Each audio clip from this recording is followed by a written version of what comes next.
Welcome, welcome, welcome. We are back in the building. Had a little hiatus. Life was happening, things going on, vacations. Y'all know how it goes. Y'all know how it goes. Floyd, you just recently came back from vacation, correct? Yes, sir. Floyd is still in vacation mode. I Man. see. I am actually. I actually got to go back on Friday. I was like, oh my God, already. That's like too soon. Oh, so you're still on vacation? Yeah. Oh shoot! I Yeah. could have had you doing some work. I thought you was back to work. Yeah. No, my last day of vacationing was on yesterday. Actually, today is my actual regular day off. Oh, okay, So, okay. yeah. I got to go back on Friday. Let's get You it back sound like going. the guys that got to make donuts. Oh, I got to go back on Friday. It's hard, bro. I haven't worked a 9 to 5 since 2017, 2018. And what I remember, it's hard to come back from vacation. You need a vacation from vacation. So it's like even when you go on vacation, it's like the days before you're going on vacation and you're at work, you're mentally checked out already. Oh, yeah. You're already gone. Yeah. And you sitting there counting down the hours like, okay, I got 1 more hour. And no, that hour feels like a whole nother 8 hour shift. But glad you're back. Glad you had a good vacation, recharge the batteries and that whole nine. Today's topic is a topic that I wanted to talk about because I feel like it's regional. I don't feel like it applies to every part of the world. I think it's just certain parts of the world experience emotions differently. And the reason that is, it has a lot to do with things you're surrounded by, things, events, and everything that's going on. Okay. That plays a huge part in emotions. Like for me, when I'm in Thailand, I don't think about really anything negative. Like I'm just in such a peaceful place when I'm there, so my emotions are pretty like leveled out. Okay. Soon as my feet touch the ground here, my anxiety goes to a whole nother level. Well, I mean, that's because of the things that already done happened. To the point that you're now having to face all that stuff again. So, yeah. Yeah, and I just think we live in such a hustle bustle, fast pace. What have you done for me lately?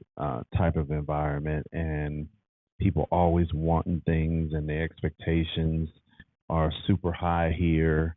Um, but when I travel abroad, it's just granted I'm vacationing, but typically when I'm traveling abroad, I like to go to the places where the natives are at. Like I don't do too much touristy stuff.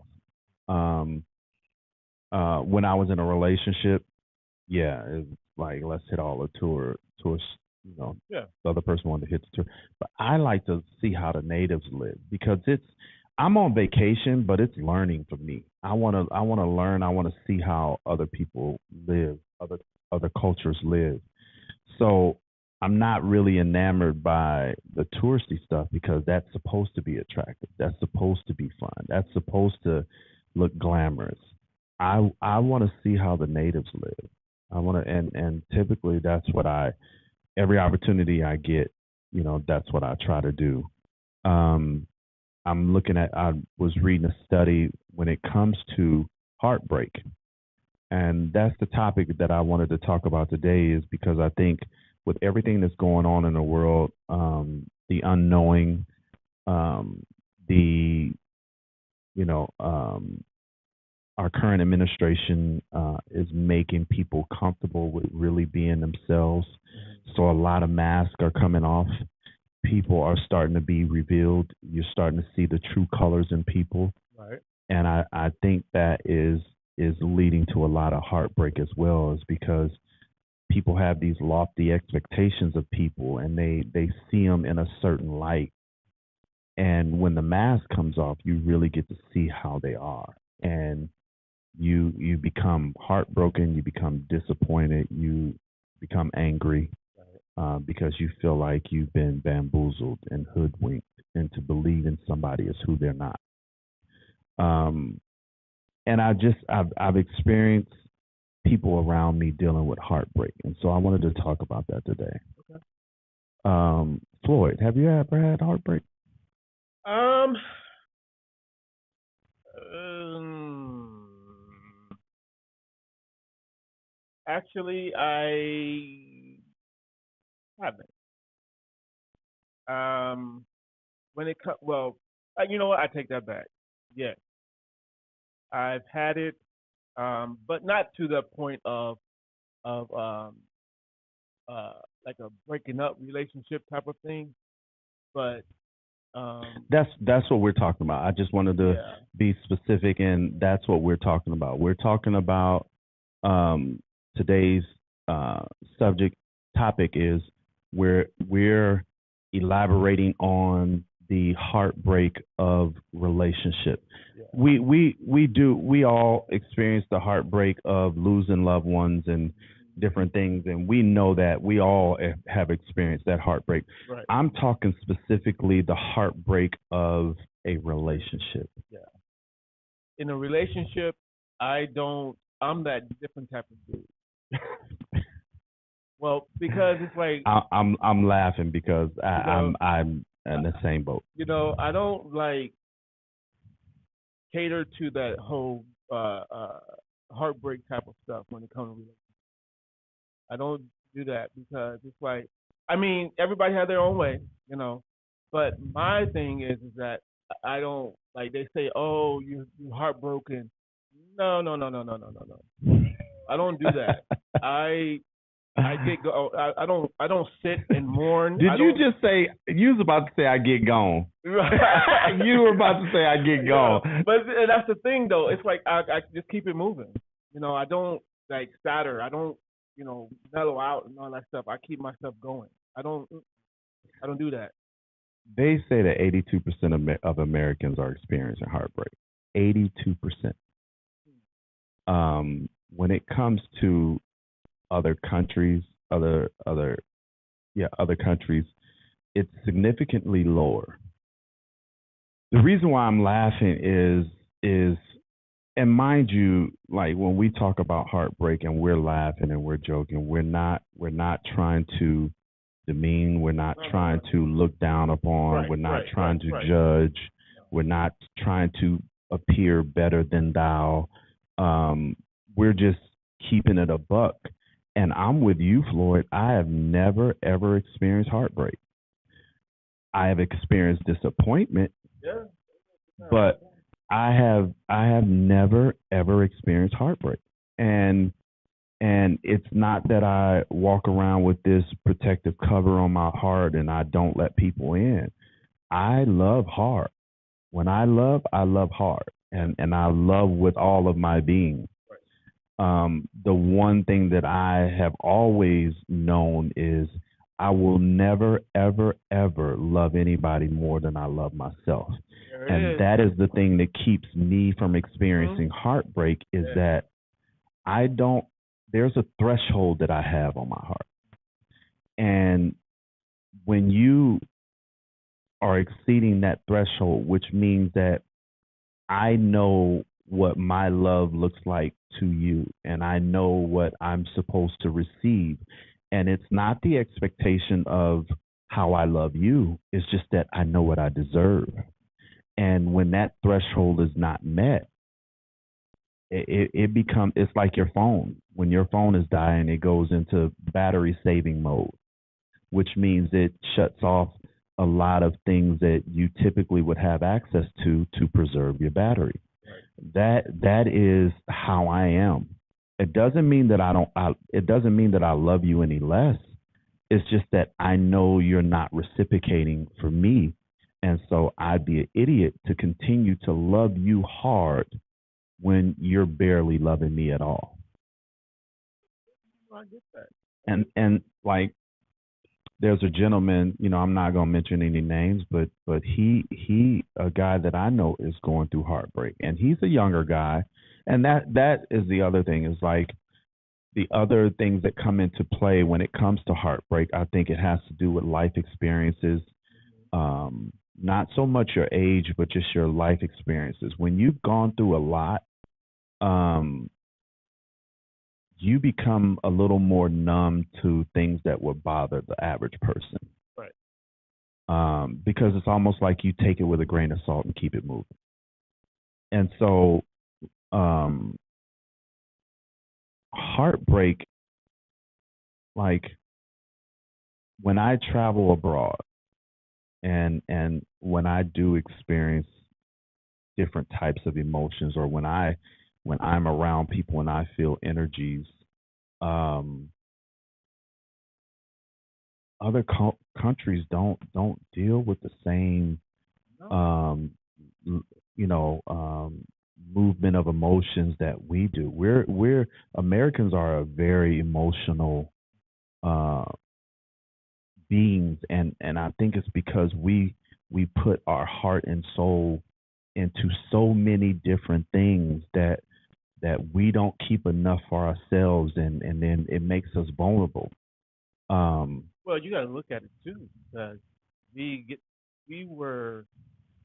I'm not saying like everyone, but there's a whole lot of us was raised up on loving hard, okay, because that's how they did back then.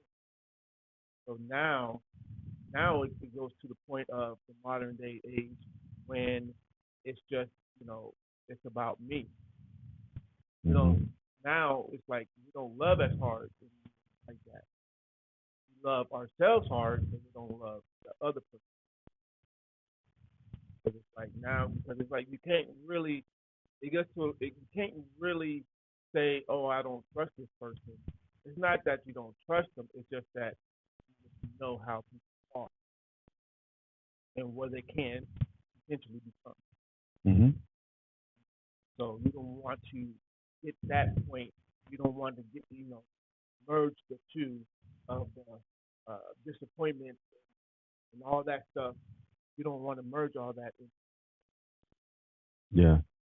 I think where my disappointment comes in is that not having lofty expectations of people, but just when people allow me to see who they can become, um, the expectation is set based off of what you let me see of you, of who you could be.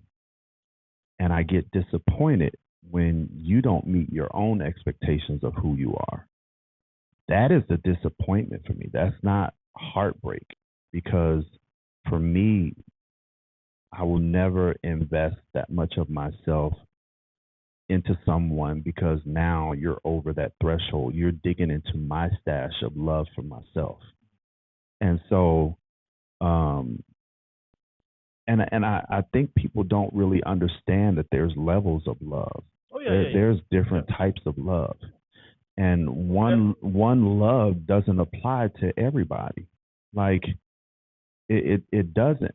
But what we have a tendency to do is we try to take that deep rooted, heartfelt, from the soul love, and we try to move that around to different people. And a lot of times it's undeserving people. Sometimes it's people that, when I say undeserving, is they haven't earned that. But then you get disappointed when they don't stand up to Yeah, that level that they're supposed to be in the way that you love them. They don't love you the same. yeah. And I always say this is I would never put my expectations of what I have for myself on anybody else, because it's unfair. And it's not to say that my expectations is so is so much larger than other people's expectation. It's just not fair because I don't know what you've been through. I don't know what you weathered through. I don't know what you're currently going through. And so for me to put the expectations that I have for myself on somebody else is absolutely not fair. So you have to go into every situation giving people that grace of, okay, I'm going to get to know who you are. And that in essence would tell me how to love you. But we don't take that time. We're such a feed a need type of people, like, and it's getting worse. Is people don't know how to be alone, like. And that's one thing about it is that because what I've experienced when it comes to talking to other people that's going through stuff like that, it gets to a point that, and I tell them the best thing for you to do is to be alone, Yeah. because that way, not only you're gonna get to the point of getting to know who you really are by yourself, but you're gonna get to know that you really do love yourself. Mhm. Okay, so once you really do love yourself and you can actually stand in front of somebody and tell them, "I love myself more than I love you." Yeah. It has to be. I say this is the most attractive thing about a man to a woman or a woman to a man is to make them feel like you don't need them. And what I mean by that is people that you choose to have in your life, the people that you choose to give your time to, they will go into that with an understanding that they picked me, not out of necessity. They picked me. They could have picked anybody, but they chose me. And when you give that type of energy off to people, that confidence that I'm good by myself. And that's the problem with a lot of Americans is that they haven't taken the time to really love themselves and get to know themselves. And now you're giving such a huge part of yourself to somebody and you're expecting them to know what to do with you when you don't know what to do with you. Right. Exactly. Like I sit back and I listen to these conversations when people are talking about relationships, when people are talking about love. And it's really crazy to me at the number of people that don't know what love is. They don't know what love is. Um, and like I said, they don't understand that there's levels of it. I got to a point. You know how you can go tell this person, tell this young lady, or tell whoever, you saying, "Okay, I love you." Okay, okay, thank you, appreciate that. You know, but the thing is that what I started to do, it's like love is an action. Hmm. Do you really, if you really love someone, you're gonna show them Hmm. that you really love. Yep. It's like, out of shadow of no doubt, this person is gonna really know that I truly love them Hmm. by me not even saying I truly love you. Saying the word "I love you" is just the icing on the cake. It's not the cake. It's the icing on the cake. Like your actions, if you never said "I love you," your actions should let whoever that is you're with know that you love them. It can be anyone. It don't have to be a person that you are actually committed to someone else as a friend or whatever. Yeah. You are, And that's the same with every level of love. yeah, Um, is your actions really express, because in all honesty, and my mom will tell you this, I've never been an affectionate kind of person. Like I don't know what it was about me even as a baby and as a kid, as a teenager, as a young adult. I was never like a super affectionate person. And that was one of the things that I struggled with even in adulthood. Then my dad was military, so I was dependent for a long time. And so they have regulations on even showing public displays of affection in the military. right. So that carried over into what I was already battling with, not being a super affectionate person. And then I went in the military, Right. and then so that I'm so much better with it now. I don't have to think about it. Like if we're together, I'll reach down and grab your hand or hold your hand, or I'll hug you, or I'm not gonna be the overly public display of affection kind of guy, but see, I'm still trying to get a hold on to that. Yeah, I'm still trying to I battle with it. You know. The thing that one of the things that I struggle with in relationships is, and this is another thing that I think people also struggle with and don't have an understanding. You do not have to love at the same rate. Mm-hmm. Like, you don't. If a person tells you I love you, you're not obligated to tell them you love them if you're not at that point yet. Right. But I feel That's like that in relationships, that people have a expectation, like when I love you, you should love me in the same amount of time. And people feel some kind of way when it's not reciprocated. And I'm one that I'm not going to love you at the same time. It's most likely going to take me longer to get to that point than it does you. Right. And which is normal. But we live in a show the world social kind of environment to where, somebody was talking to me the other day, is like I was having a conversation with a young lady, and she was saying that she's been in a committed relationship for a year or so, year and a half.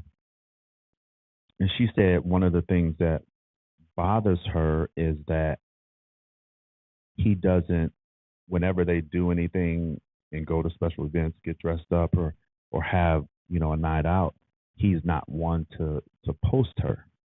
He doesn't post pictures of them. Okay.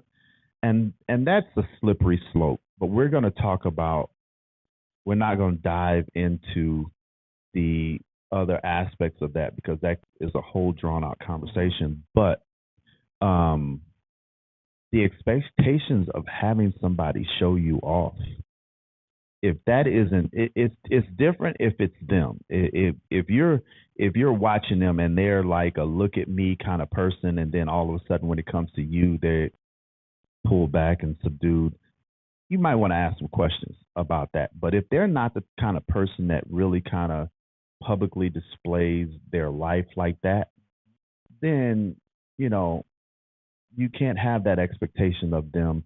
But we live in a society where people want to be seen. They want to lay claim. They want the validation of who they are, who they're with, how special their relationship is. And that is a problem in itself, because you have people out there that are vicariously living through other people's lives, wanting to be them based on what they see on social media. And they absolutely have no idea what's going on behind closed doors. Nope. And that's the biggest fallacy when it comes to social media, is people want the picture perfect life, and they'll get it by any means. And being on social media, if you're not mentally strong and connected and a person that's in a good space, you'll feed into that. When you speaking of social media, there's a young lady. It cracked me up when I first saw this, and I had to rewatch it again. It's talking about how people post stuff on social media. They're all happy, everything's good, and everything like that. And she was like, yeah, no. Let's talk about reality. Mm-hmm. Not reality. I'm gonna show you what reality is. And so basically, she did a video clip of different things that was going on with her. Yeah. The realness of what thing. Now, if you're gonna follow me, this is what you're gonna follow. Yeah. Okay. So, yeah. It's something that should be trending, because I think people need to see both sides of it. I think people need to see the rise. People need to see the fall. People need to see the middle ground, and I liken it to like a what are the ice um what are the things that are formed in Alaska that's on the water? What are they called? Igloos, No, ice anyway. cave. No, it's the ice things that I'm drawing a blank. I'm getting old, y'all. But anyway, people only see what's above the water. They don't see what it took to form what you actually see. The things that you don't see, that's the stuff that people need to see because that is a telltale sign of what was put into that thing to have it look like what everybody else sees. But see, that's the thing though. You got them. You got the ones that don't really want to see that old negative part of it. For them, that's negative part. They want that good stuff. You know. Yeah, So they want the, oh yeah, this is, oh, vacation. Oh yeah, yeah, yeah. That's how we need to go on vacation. We need to do this so we can go on vacation. That should be my life. That should be my life. But see, the thing is that if you you're don't see the amount of hours that was worked to get to that point and the right, money that was scraped and oh my, saved to right, be able to do those things. And I have people approach me too. Same thing. People approach, oh, you living a good life. No, I'm not living a good life. I'm okay. yeah, But what you see me doing is from years of dedication, years of hard work, uh, the toll, the tribulations and all of these different things. All of this is a culmination of staying on the grind and working hard and not allowing my failures to define me, but have them refine me. it was always told to me years ago, and I keep it to this day. Work hard so you can play hard later. Yeah, you do. Your the reward of all your hard work is from the seeds that were planted. Um, and like you said, people don't want, especially this younger generation, they have an expectation to where things should be given to them, and it comes from the parents. Um, we have we haven't been really good parents over the last 15 years or so.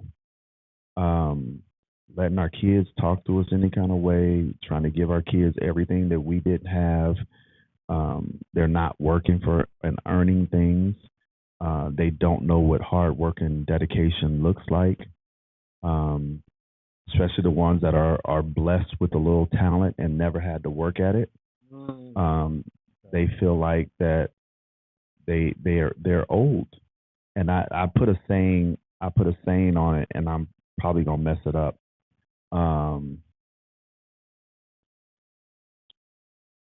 People will do a little work and expect the world when the people that are working the hardest are questioning whether or not they've done enough. Hmm. Okay. And it's true. It's true. The expectations are very lofty, but the work ethic isn't there.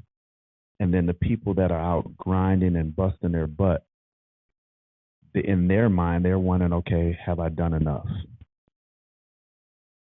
And it just we have to start being better parents. We got to start being better leaders in the community because I think we have dropped the ball. We have let this generation of kids, we've let them down because everything is a show, everything is entertainment, um, and it looks good, but we're not teaching values. We're not teaching discipline and hard work, and we're not. And it's coming across because even when they reach success, it's not lasting.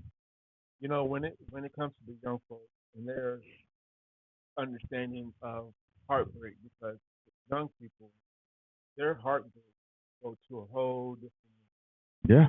you know, You got people and kids out here committing suicide it's like wow, over high school relationships, yeah, yeah, childhood relationships. it's crazy. But that's what it is. That's what happened.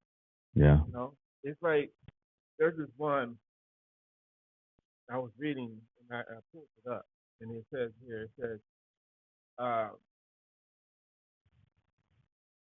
heartbreak when okay, here's the part no one tells you.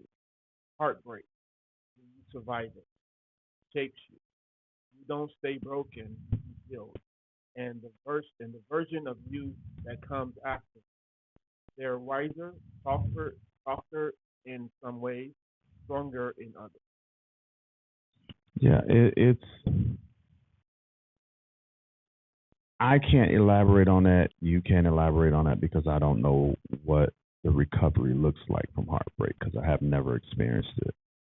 Um, I understand life's heartbreak, um, But that, and having gone through that, and it's the same path that you take is like you go through the heartbreak of losing a loved one. You go through the heartbreak right. of putting in the work and not having it rewarded. You go through that heartbreak, and it's you have that moment where you're like, dang. But then it's gotta be a pick yourself up, dust yourself off, and keep it moving. Let me learn from my heartbreak so I don't have to go through that again. And that I think that's the problem is people aren't learning from their experiences.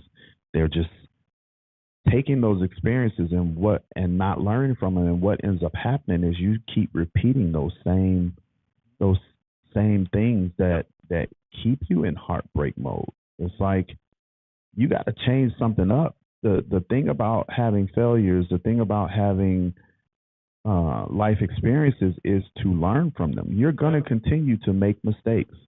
The object is not to continue to make the same mistake.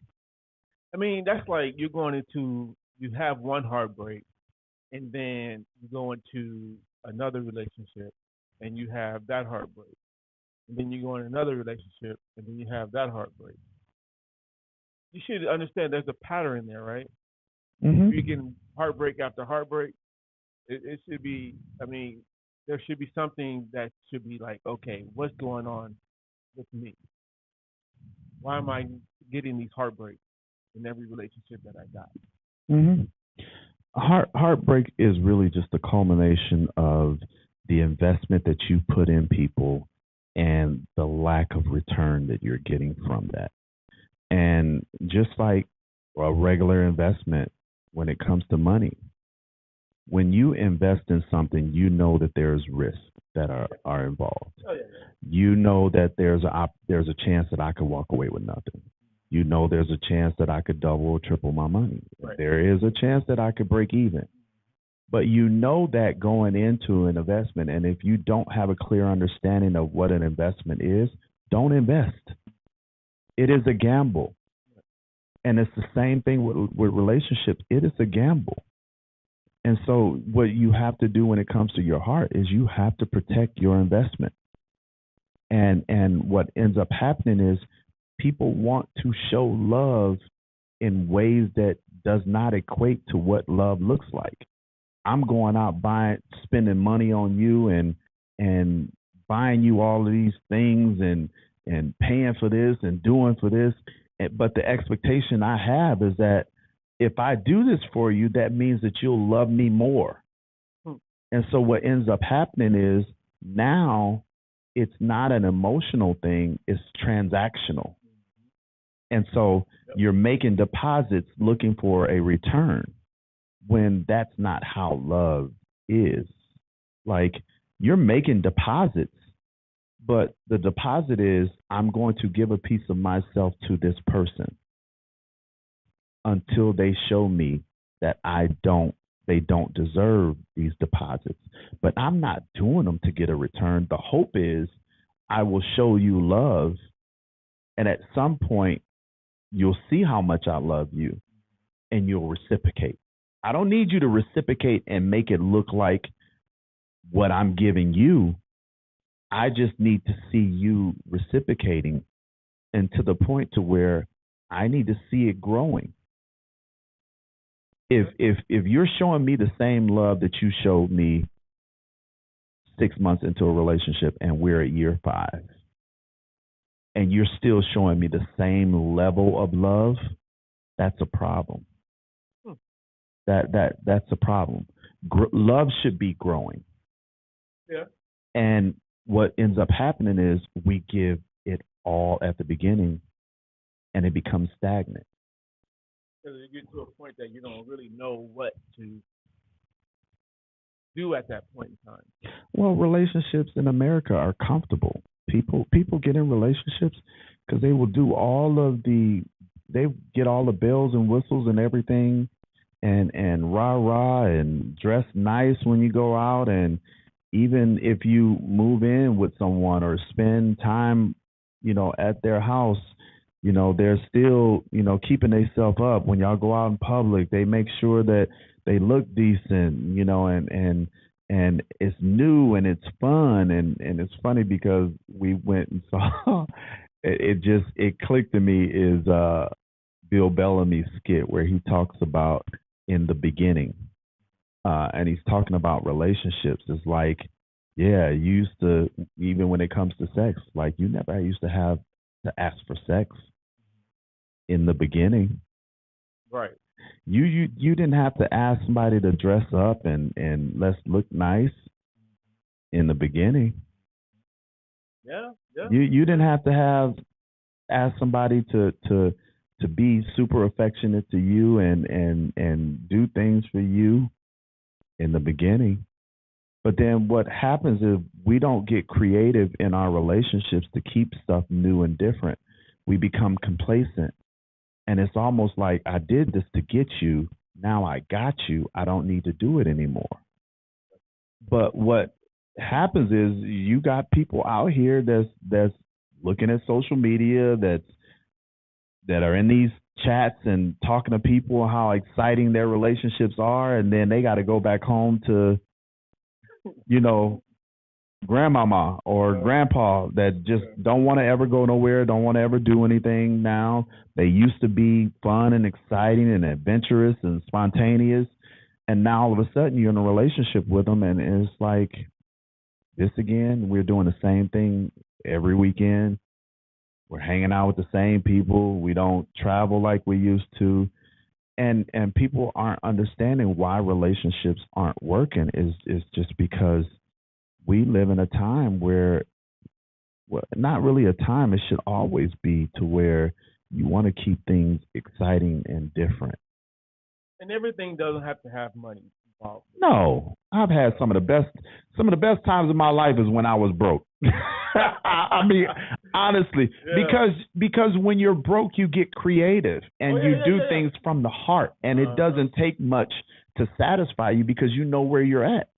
Like when you're broke, you could go to Raising Cane's and you will sit there and you will literally out of your mouth and say, this is the best meal I've had in a long time.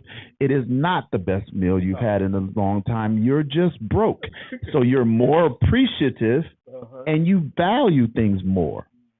And so, yeah, it's not about money, because I say this when it comes to relationships, and that's we're gonna end this after I say this, is like, we get into these relationships and we place material possessions and money so far up the board, because we think that is what tailors a relationship is money and material things. And so what ends up happening when you put stuff on that high of a plateau, when you don't have it, you don't even know how to function and communicate with each other, because everything has been centered around money. And if you have that person or two people that they feel like, in order to show love, I've got to buy stuff for you, it's just a matter of time before one or both is going to start keeping receipts. They think that is a level of love. Like, oh, I bought you this, this, and this, and you just bought me this. That means that I love you more than you love me. And that's not it at all.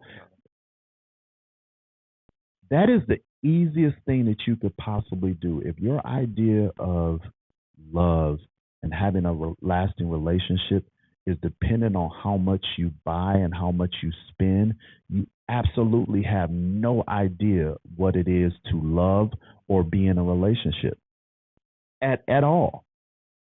And even when it comes to men, women have this expectation that men need to buy me this and they need to do this and need to do this, especially in a relationship.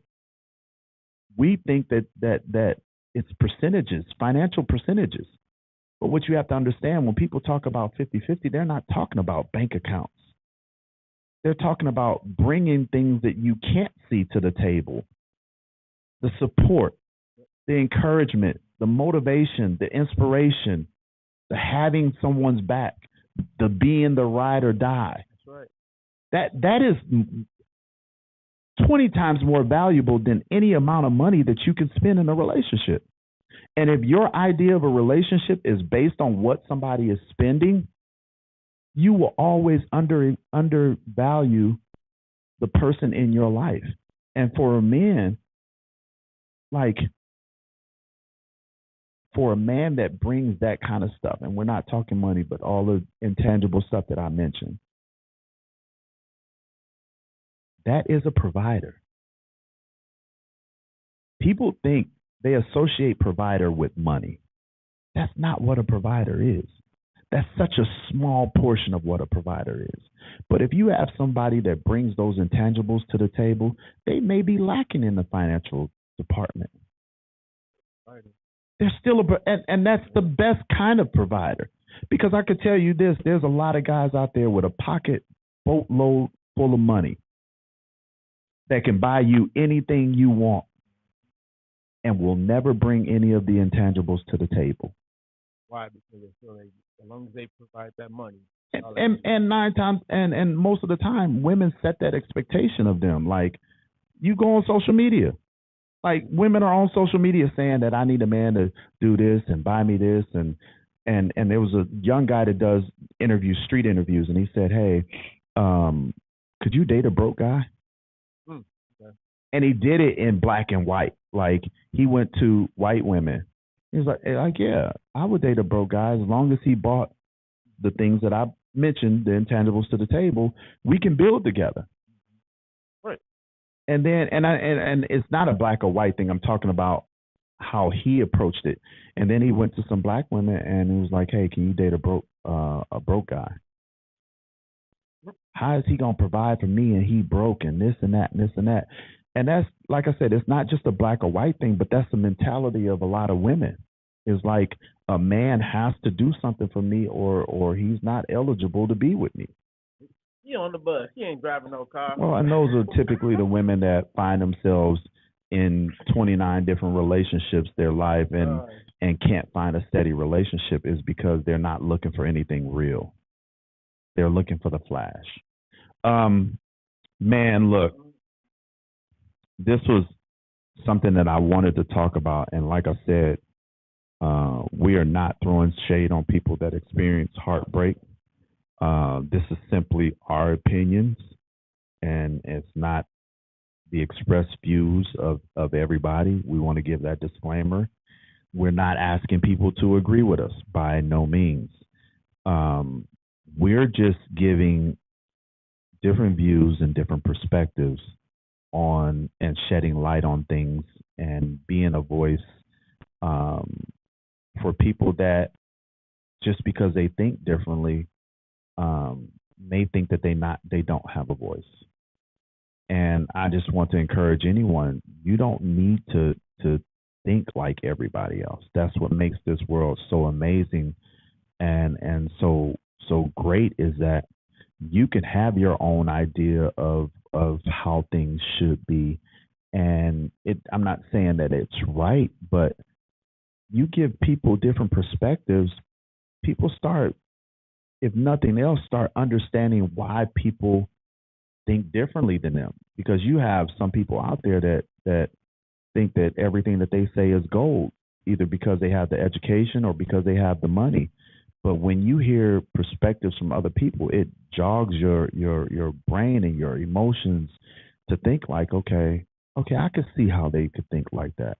I could see that, and you become more understanding. Well, you got to look at it too, because you have people who's been together, not married or not married, but still been together for over 40 something years, Yeah. and they've been through the heartbreaks and all that within each other, Hmm. and they will tell you that yeah, we've been through the heartbreaks and everything, but we're still together. Yeah. And people are looking at those time frames and thinking like that doesn't that's not speaking about people that are settling and people that are comfortable. We're talking about the old school 40 year Right, right, right, relationships right, right. where they figured each other out. They figured out the likes, the dislikes, and they've been able to maneuver around that to have a good life. They understand each other. They know what each other's strengths and weaknesses are, and they make it work. It's different than these new relationships the last 20 years. You're staying in relationships where you're physically, verbally abused just for comfort, just for optics, just for kids. Um, that's different than the old school 20, 20, 30 year, 40-year relationships. And we got to stop doing that because we're giving so much of our life away and our time. The one thing that is so valuable and that once it's gone, you never get that back. And so my what I would tell people is to not waste time. Get out and live. Don't settle. Do things that make you happy. Be involved with people that bring something other than material things to the table. Um, but yeah, we appreciate everybody tuning in today, man, and I hope this was something that was inspirational, motivational. I hope people got something out of this. I hope it jogged your brain and tugged at your heartstrings. Um, because that's all we want to do.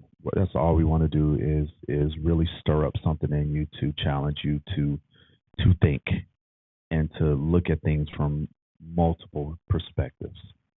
So we appreciate everybody tuning in and how we in all shows. Love, Love, peace, peace, and and soul. soul.